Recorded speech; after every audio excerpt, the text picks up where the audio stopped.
I'll try to cover most of the points that you have asked, but I must say that I was very happy to hear most of the questions because that shows that your inquiry is getting subtler and subtler. That you already know about the growth side of chakras, and now you want to know the subtler forms. Now, the first question was which should be taken up first is the one how the chakras come into human beings, what time, what stage of life, because that should be the first question. This question is something like if you ask what time a primule comes into the being of a seed, it's something like that.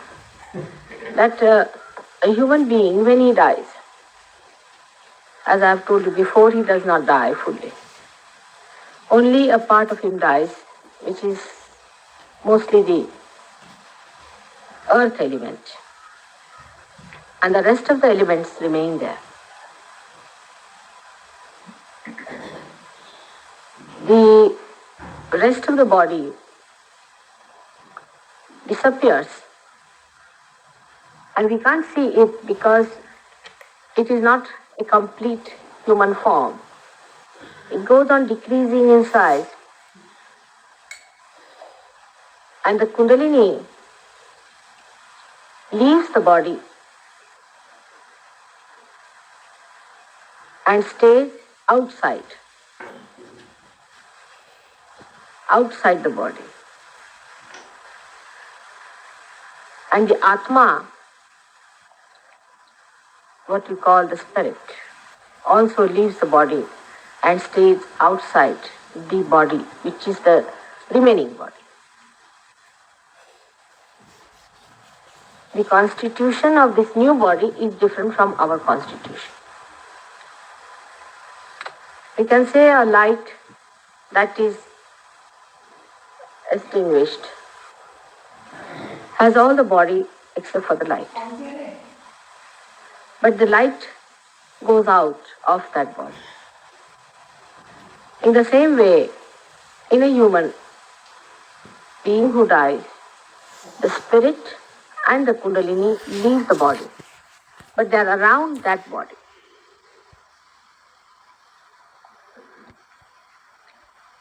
And it's a great procedure that follows, which is fantastic. It's unbelievable how the body disappears into different elements also. But first of all, let us see when such bodies which remain like that, they go into what you call the Preta Lok. There they become seeds, or they can become smaller and smaller and smaller, till one body forms, a ova and a, which you know as a sperm. In one body it is formed. I don't know if you have seen the division of chromosomes, how it takes place. It's a complete division. If the chromosome is like that, it's a complete vertical division and a complete separation takes place. That is why marriages and selection of partners, all these have a great place. For ordinary bodies, it does not matter. For the divine, they take place in such a manner that there can be at random connections established. For example, a ova of one may combine with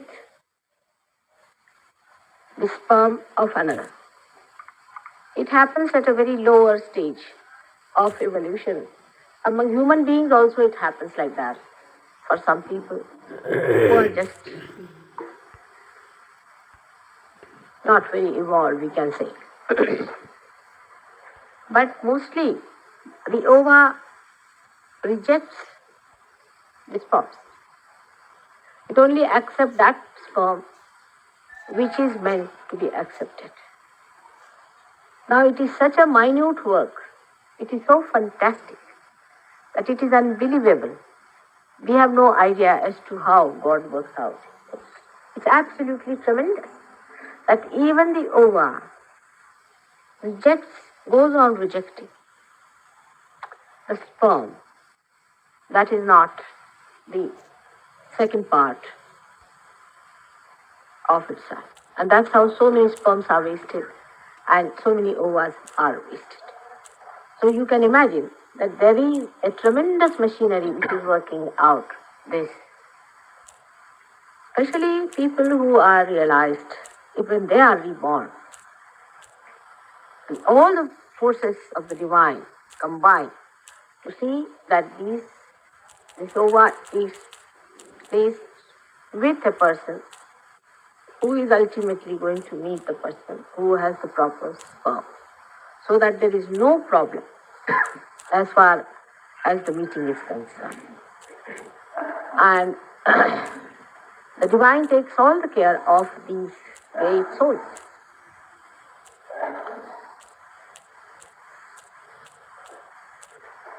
The work of the divine is very, very fantastic.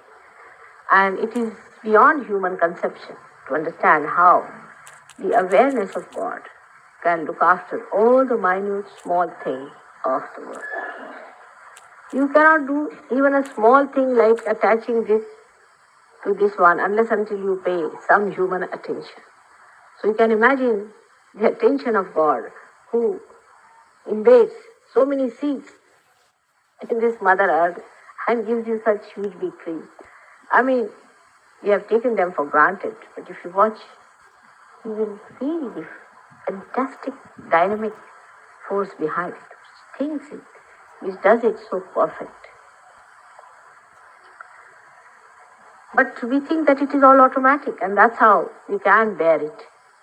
And that's how we can bear Sahaj Yoga, also thinking that it is all automatic.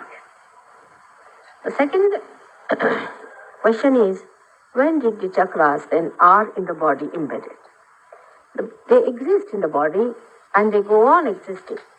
Of course, they get corrected every time the body takes birth and goes into a new seed. And the Kundalini also. Every birth you are born is watching as to what you are doing, how your chakras are developing, how it is working out. And through the method of balancing you or parasympathetic system, or you can call universal unconscious, the chakras are brought to its proper shape and to its proper condition by evolution. A man makes mistakes, he makes searches, he searches from one place to another. For example, he may start his search in money, then he starts his search in power, then he starts his search in love, the carnal love, or he may start his search in some emotional expressions, then in art, and all those things. Ultimately, he finds that the search has not been all right because he has not been able to achieve any state of joyous existence. And with his search, these chakras go on evolving and understanding. Now we have to know that these chakras are absolutely living entities. Because when a person is supposed to be dead, that time all the deities are not in the working state. But the living man has the chakras which has got the deities which work out the different functions of the chakras. It's a very, very subtle working, and these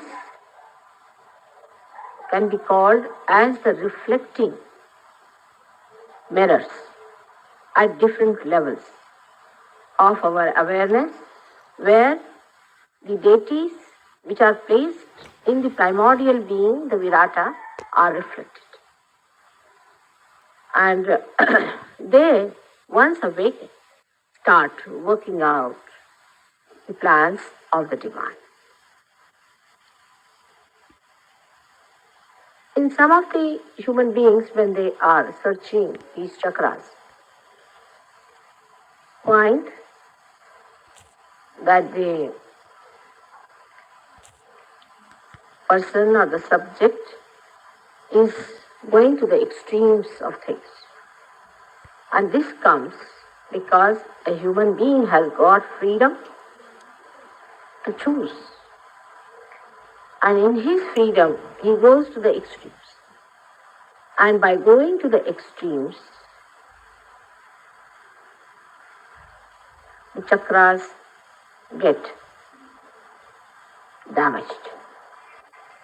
Going to the extremes is what we call is sin. To be in the center, to lead a moderate, simple, balanced life, and stick to the values of our sustenance is the best life. But if you start going to the extremes, then the sin starts. And the sin, in the Bible it is written that the wages of sin is death. So the death occurs. Now the death actually, doesn't take place, but what happens is that a part of the chakra gets damaged. It can be a physical hankering, it can be mental, it can be emotional, it can be spiritual, it can be anything. If you go on working out an imbalanced solution, then these chakras get spoiled at different points. That's how your chakras get spoiled.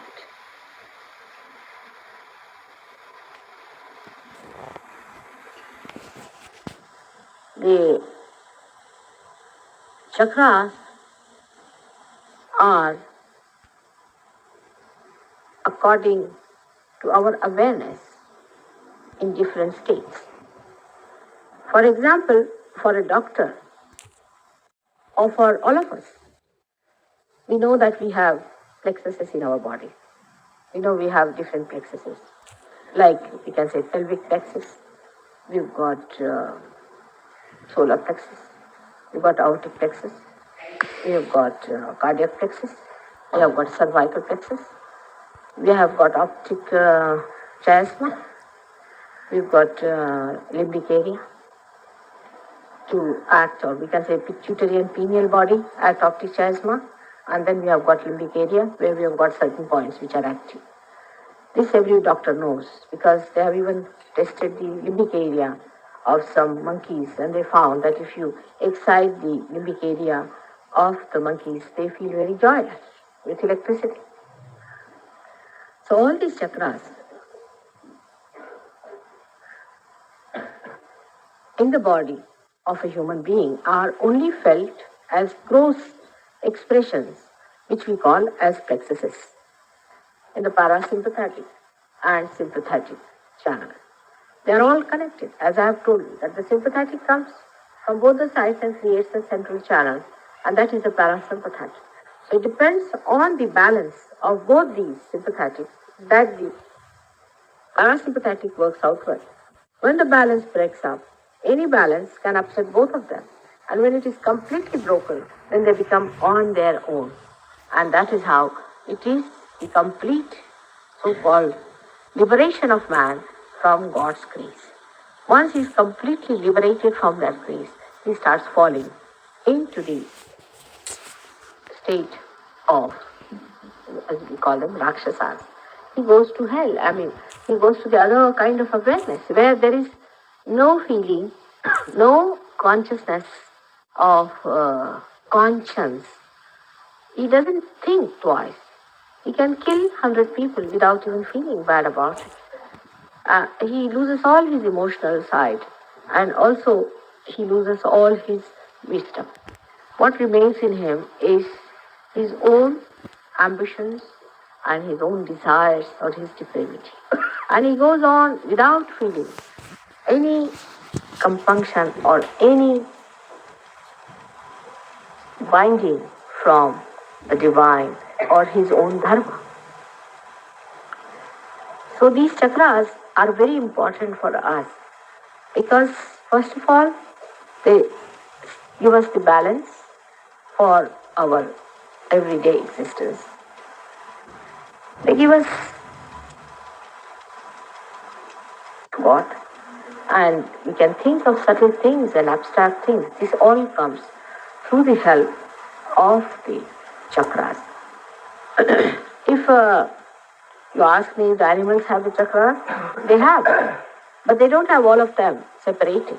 Sometimes they are confused chakras, and all the chakras are not separated from each other, and they are not all open out because of their evolutionary process is not yet complete. But some animals I've seen have got a awakened kundalini, and they are realized animals I've seen it. So it is possible even for animals to be very dharmic than men are, and sometimes it is surprising how they can discriminate better than human beings can. Apart from that, some animals I've seen have got a awakened kundalini, and they are realized animals I've seen it. So it is possible even for animals to be very dharmic than men are, and sometimes it is surprising how they can discriminate better than human beings can. Apart from that, animals are kept under the bondage of God, and whatever is their sustenance is done by them. They don't have to think about it. For example, a dog is a dog, a cat is a cat, and a tiger is a tiger. So only the human beings can be a dog, can be a scorpion, can be a snake, and can be a saint. So it's only possibility in the human being that you can find all the animals existing side by side. And can be any time these animals can come out, and you may be surprised at yourself the way they suddenly jump out and start barking at you. So that is what human beings are, because whatever has been in our past is within us. Whatever animals we have been is within us. So all that is there. But whatever we are going to be also is there. And whatever we are going to achieve is also there. For human beings, the future, past, present exists, but for God it does not. So for him to plan and to organize and arrange is very easy stuff, because if you do not have such demarcating things, you just organize things much better. And his methods are because of his own, I should say, awareness, a status, a almightiness, I can say, or it's just his nature that he's like that he can manage things very well. And you cannot explain them with one event after another event, how he has managed and how it has happened. He does it just because he is capable of doing that. See, he need not do it all that with understanding or thinking about it as human beings do, because he does not have to think either. Because he is that, you see. He is the power and he does everything. He is the consciousness, so he does everything without putting any effort into it. And it's a very different state, which perhaps you can understand as Sahaj Yogis, that just you move your hands and you find the Kundalini moving the other side. Now you may say, why is it moving after all? You must think about it. You are realized, so you can do it, but not a person who is not realized. If he puts his hand like that 100 times, nothing is going to work out. Only you can raise the Kundalini. The reason is your awareness is different and his awareness is different. Your powers are different and his powers are different. So in the same way, God, who is all power, for him, even moving his finger, he can move the whole universe. After all, he is God. And that's why for human beings it is said that you better have faith in God, because that's the best way you can solve your problem. If you go on thinking about it, you'll all go crazy. So we have to go to a point where we can understand him, otherwise we will all go crazy understanding him, and we'll all become mad thinking what all these things is beyond us. It is too much. So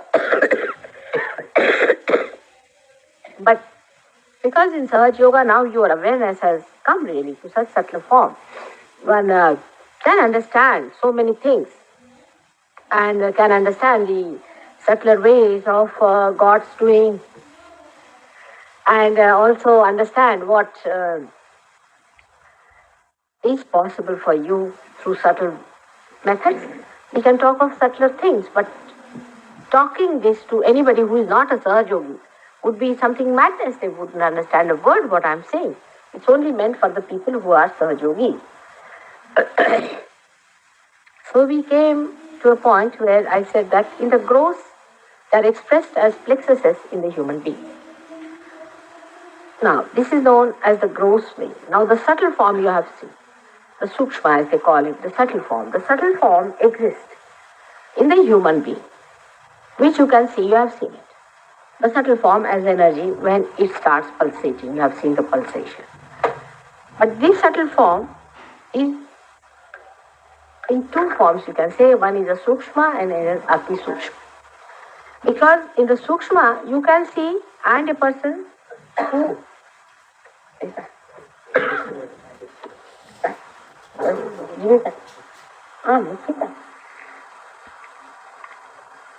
is a realized soul. If you are a realized soul, then you see even the chakras. In the sense you can feel the chakras on your fingers. A unrealized soul can see the pulsation of the kundalini and the different chakras with his own eyes. He can. If he watches it clearly, he can see the different chakras clearly. And you as Sahajogis can feel them on your fingers and also can feel them within yourself in the collective consciousness. There is, you can say, in the second stage of Sukshma, there are three stages. As you can say, Sukshma, Sukshmatara, Sukshmatam. These three things you can see. The first stage you see is on your fingers. It's a Sukshma Tara, you can say. But with the eyes you see is a Sukshma. And with your fingers or on your chakras when you feel, it is, you can say, is Sukshmatama. So you see them in three forms. If some of the people do not feel it on the fingers, can feel it on the chakras also. So you can feel it in three ways. But there's a fourth way, where you can say it is in the Karana state. That's a higher state where a realized soul can feel it. Who is born as a realized soul can feel it. And in that state, they just know, like a computer. They don't bother as to which is the one and they don't put hands or anything. They just feel it. It is so. As you have seen in my granddaughter's case, she just knows what is what. And you ask her, she just immediately says, this is this, this is this. Like, it comes plain to them, absolutely. This is this. Now, you may say that, how do they know? But the procedure becomes such a compact thing. I mean, it just happens to you. Like, you pinprick me here and immediately the hand goes back. You see, it's sort of, the whole reflex action is so quick that we can say there's no procedure as such, but it's just a reflex action. In the same way, it acts as a reflex action. So that, you see, you don't have to worry about the purpose of it.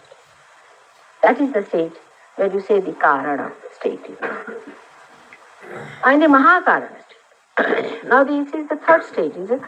And even in the Karana state, there are three stages into which one feels it. Now that is, I would say that I need not explain because that's beyond the people. But if you are born realized, you will understand that imbalance in a personality of the three gunas, is immediately perceived by a born realized person. Immediately perceived. He can see through. You see, that's the wisdom he has gained in his previous lives and previous births. And immediately they can see the imbalance that comes in. You see. And whatever they say is so wise, and they understand because they can see the imbalance of these three gunas And according to their own gunas, whichever are prevalent in them, these three stages exist in them, the way they say. For example, some people have say, are more, say, the tamogunis. These are the ones who are very emotional type people. Among them, some are very emotional. So they see a person through the emotions, you see, the way they feel in themselves. They call it a feeling. I had a feeling for such a person. I felt that way. So that is the word they use.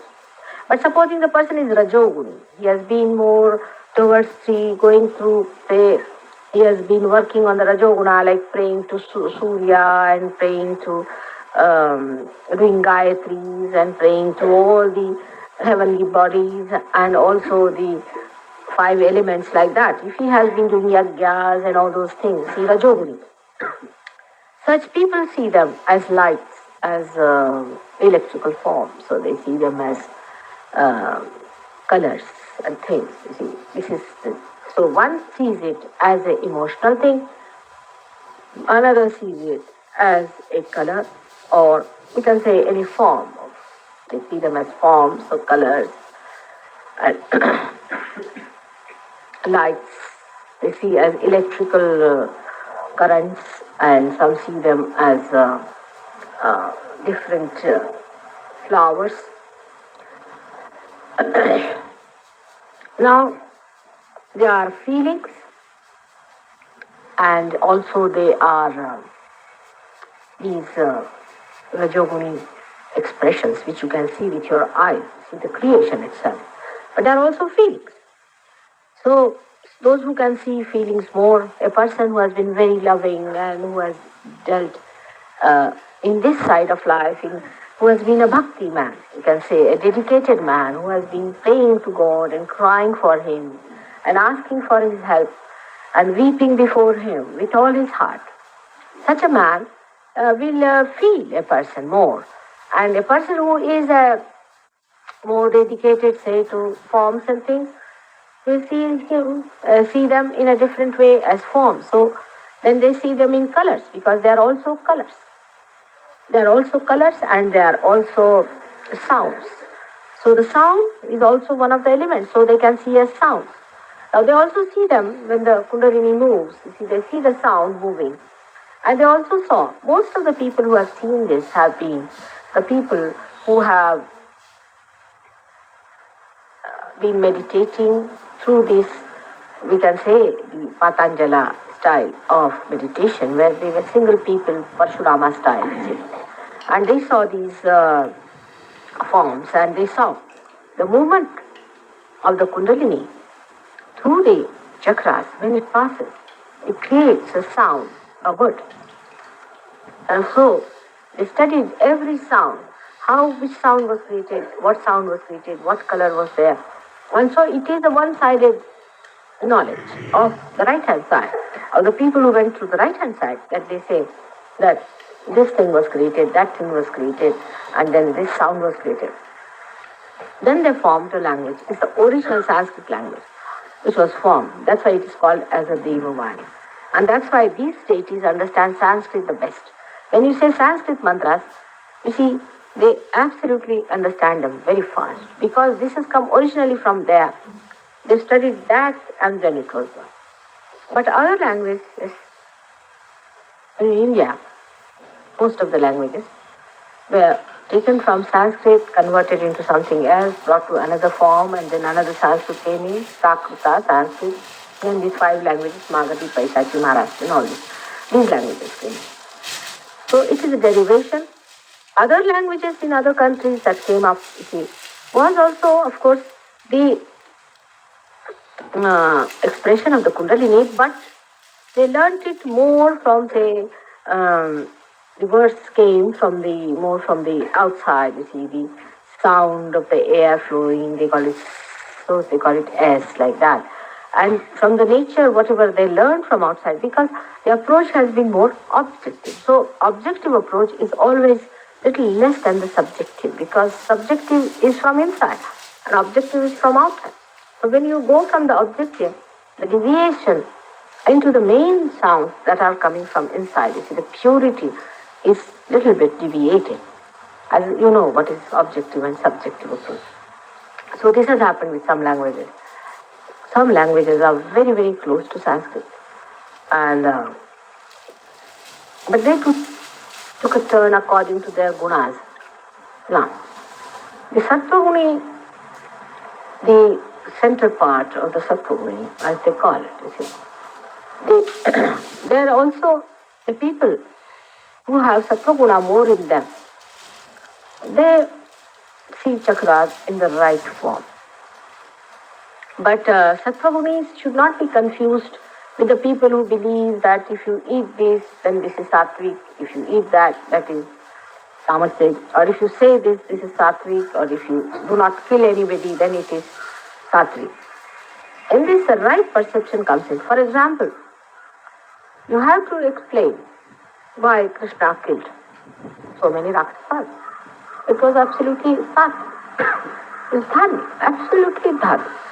Why Durga killed so many Rakshasas? She had to eat the blood of so many Rakshasas. So, you see, whatever is dharma, the wisdom, the right path, comes through such people who are neither too much this side, neither that side, and they know exactly what is the right way of looking at life. Such born realized people. This is a very, very far-fetched stuff. There are very few. I would say, perhaps, you can say Buddha and Mahavira are the only two human beings who have gone through many lives. From one extreme to another they went. And ultimately they found out that going to the extremes is not proper. Still, they have not reached the complete height of an incarnation.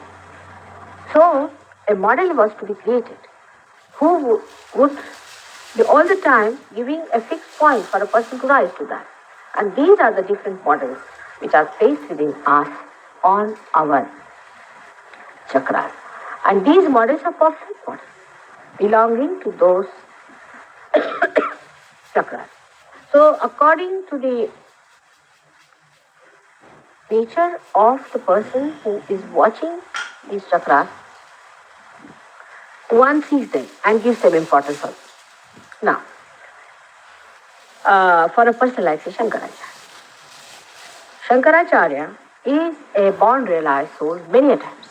He's not born realized once, but many a times he's born realized. And he's in the center of it, we can say one of them, we can call him. So when he talks of his Muladhara chakra, he has already done the path many a times, and now he's going to the subtler and subtler and subtler form. So when he says that the Muladhara chakra is opened out, then you can walk on the water. Is correct, because he is at that certain stage of ascendance. One has to ascend once, second time, third time, fourth times, and then you reach a stage where you start ascending. But even then, it is not so important to walk on the water. What is so important to walk on the water? It's nothing so important, because it's easy, you can take a boat and walk. It's nothing so important. So, walking on the means also on the right hand side. Is the right hand side to walk on the water or say to fly in the air. All this is the right hand side things, which also can be done with the help of a boat or an aircraft, or even we can use a boot. For that we can use a dead entity and we can make him take us to any place we feel like. Which can be done. The CSP business is only that. So it can be done by other methods also. So it is nothing important that, it's sometimes very confusing when we see that some people can fly in the air. They say in the subtle form they have gone. You don't see the body moving, but you see that they can feel it. The difference being that the people who are realized can guide themselves and you can see the body moving. But those who are not realized, they find their subtle being taken out and their consciousness going with them somewhere else, and they're sitting on top of the house. Some they are watching themselves and they're sitting there and they see themselves sitting down like that. You see, these phenomena take place. That is absolutely nothing but soul being ridden by a dead entity. So there's nothing great about it. That is also a right side stuff. The left hand side, as I told you, is the emotional feeling about things. You see, you feel tremendous love for others, and sometimes, people. I would say Sainath was one of them who had this left hand side gift with him, and he was love personified. And I mean, he was so much. Full of love for people. That once there was a woman who was very poor and she couldn't celebrate her Diwali day and he couldn't bear it. So he gave her some water and the water became like oil and she burnt lights in that. And it's a fact. You can do that. It's possible.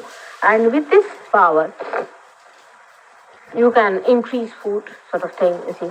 You increase the food stuff, you are going to some like Christ did it, you see, that's also one side. So all these things come in a personality. Some people have one more, another have some more, and some people have all these qualities.